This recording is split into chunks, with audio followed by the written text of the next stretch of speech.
안녕하십니까. 조국혁신당 국회의원 서왕진입니다. 오늘은 다음 주 산업통상자원 중소벤처기업위원회 산업특허 소위에서 심사 예정인 반도체 특별법과 전력망 확충특별법, 고준위 방패장 특별법, 해상풍력 특별법 등 일명 에너지 3법, 그리고 상임위 보고 논란이 있는 제11차 전력수급 기본계획에 대해 산자중기위원으로서 입장을 말씀드리고자 이 자리에 섰습니다. 먼저 반도체 특별법과 에너지 3법에 대해 말씀드리겠습니다. 현재 국민의힘은 반도체 특별법과 고준위법, 해상풍력법, 전력망법을 패키지로 묶고 조속한 법안 통과를 촉구하면서 이 법안들이 신속하게 처리되지 못하고 있는 것을 야당의 책임인 양 몰아붙이고 있습니다. 소관 상임위 위원이자 법안소위 위원으로서 분명히 말씀드립니다. 이 법안들이 신속하게 의결되지 못한 책임은 국민의힘에 있습니다. 첫째, 산자중기 상임위원장을 맡고 있는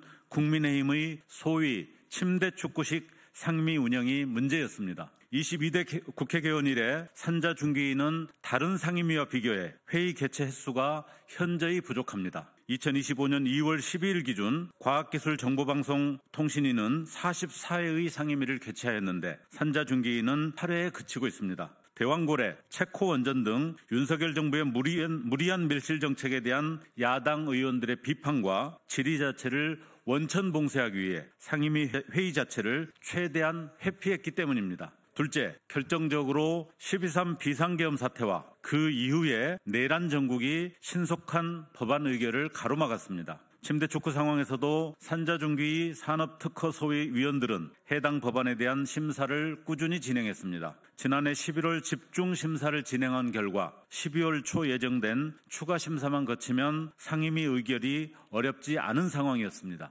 그러나 12.3 비상계엄 사태와 내란 정국으로 12월에 예정돼 있던 법안 심사 및 상임위 일정은 모조리 날아갔습니다. 국민의힘은 도대체 누구에게 책임을 떠넘기는 것입니까? 손바닥으로 하늘을 가리는 어리석은 짓은 당장 중단하기 바랍니다. 어려운 경제를 살리기 위해 관련 법안의 신속한 통과를 바란다면 엉뚱한 책임 전가와 불필요한 논쟁을 중단하고 소위에서 집중적으로 논의하고 처리하면 됩니다. 반도체법은 본질적 내용도 아닌데 논란만 키우고 있는 주 52시간 특례 조항을 빼고 신속 처리하면 됩니다. 애초에 반도체법 논의가 왜 시작되었습니까? 자국 내 반도체 시설에 파격적인 보조금 지원 등을 추진한 미국의 칩스법 등에 대한 대응을 위해 우리 반도체 산업의 국제 경쟁력 유지를 지원하고자 한 것입니다. 법안의 근본 목적에 집중해야 합니다. 반도체 생태계 육성을 위한 정부의 보조금 지원과 전문 인력 양성 지원이 바로 시작될 수 있도록 신속하게 처리합시다.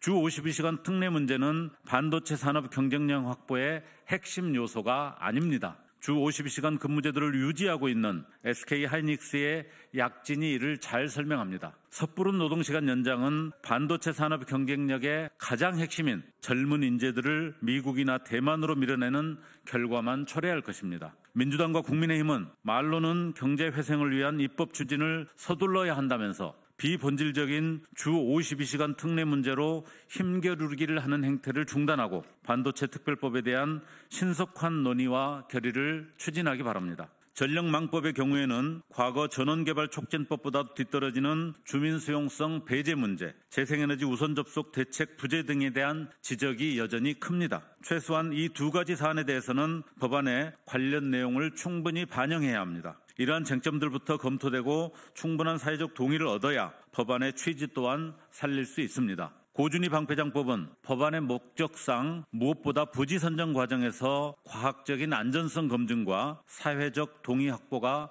핵심입니다. 현 고준위 방패장법에 따르면 가장 안전성이 요구되는 부지 선정의 책임이 관련 경험이 있는 원자력 안전위원회가 아닌 새롭게 구성될 고준위 방사성 폐기물 관리위원회에 있습니다. 고준위 폐기물의 안전관리에 관한 두 위원회 간의 권한과 책임이 법안 심사 과정에서 제대로 정리되어야 합니다. 저도 대표 발의한 해상풍력법도 마찬가지입니다. 계획 입지와 원스톱샵 도입, 주민 이익 공유 등 발의 취지에 맞게 법안이 처리되도록 꼼꼼하게 검토해야 합니다. 우리 경제산업의 기반 강화를 위해 반도체 특별법과 에너지 3법은 필요 법안입니다. 그러나 대전제는 윤석열 정부가 저지른 최악의 정책 실패 분야 중 하나인 탄소 중립과 에너지 전환 정책의 퇴행을 바로잡는 것과 함께 진행되어야 한다는 점입니다. 분산형 전원인 재생에너지를 획기적으로 강화하고 반도체, 데이터 센터 등 전력 다소비 산업의 지방 분산이라는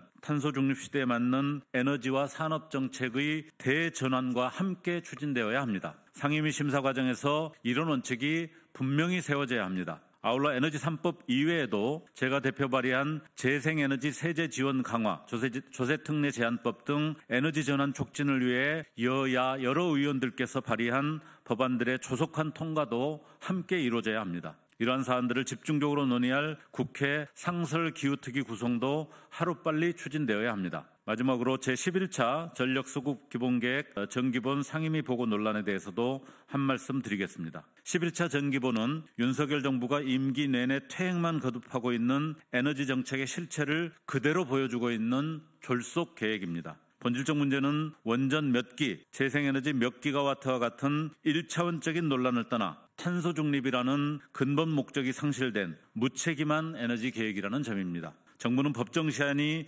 닥쳐서야 슬그머니 조정안이랍시고 대형 원전 1기 철회, 재생에너지 비중 일부 확대를 꺼내놓았습니다만 조정에 따라 발생하는 2038년 신규 설비 4.4기가와트의 부족분 1.6기가와트에 대해서는 유보라는 전례 없는 꼼수를 내놨습니다. 철저한 수요 전망도, 과학적 데이터도, 부족 설비에 대한 대책도 없는 그야말로 숫자 맞추기에 급급한 행태입니다. 우리에게 당장 급한 건 온실가스 최대 배출원인 석탄 등 화석연료 발전의 퇴출입니다. 그럼에도 해당 전기본에서는 2030년, 2038년 석탄과 LNG의 감축 조정엔 별다른 고민이 없습니다. 원래 임기가 끝날 27년까지 연평균 온실가스 감축률을 2.0% 낮추고는 다음 정부의 연평균 감축률은 그의 4배에 달하는 9.3%로 책정하는 파렴치한 짓도 서슴지 않았습니다. 정기본 국회 보고가 법적 의무사항인 만큼 통과 의례로 그쳐서는 안 됩니다.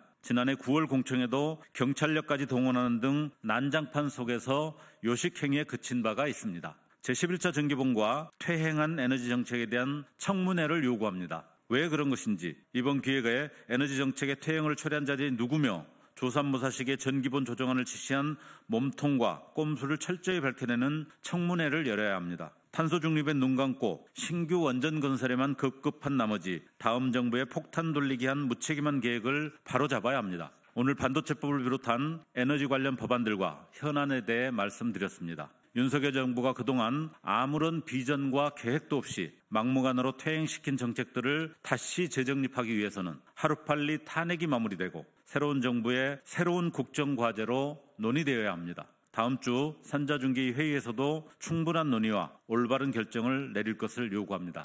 감사합니다.